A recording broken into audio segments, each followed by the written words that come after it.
പരിശുദ്ധ അമ്മ എൻ്റെ കൂടെ ജനനം മുതലുണ്ടായിരുന്നു. പക്ഷെ ഞാൻ നോക്കിയിരുന്നില്ല, അല്ലെങ്കിൽ അമ്മയെ വിളിച്ചിരുന്നില്ല.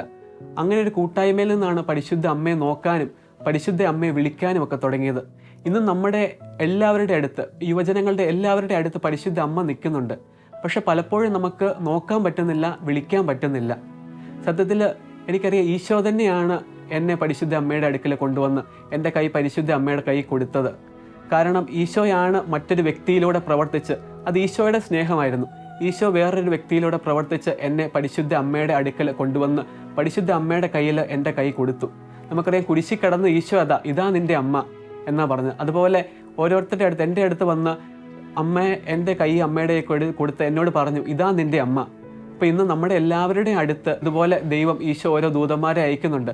പലപ്പോഴും നമുക്കത് മനസ്സിലാകുന്നില്ല. അങ്ങനെ നമ്മൾ മനസ്സിലാക്കി കഴിയുമ്പോൾ നമുക്കറിയാം, നമ്മുടെ കൂടെ, നമ്മുടെ അടുത്ത് പരിശുദ്ധ അമ്മയുണ്ട്. നമ്മൾ പക്ഷേ ഒന്ന് നോക്കണം, പരിശുദ്ധ അമ്മയൊന്ന് വിളിക്കണം. അത്രമാത്രം ചെയ്താൽ മതി. പരിശുദ്ധ അമ്മ നമ്മുടെ കൂടെ ഉണ്ടാവും.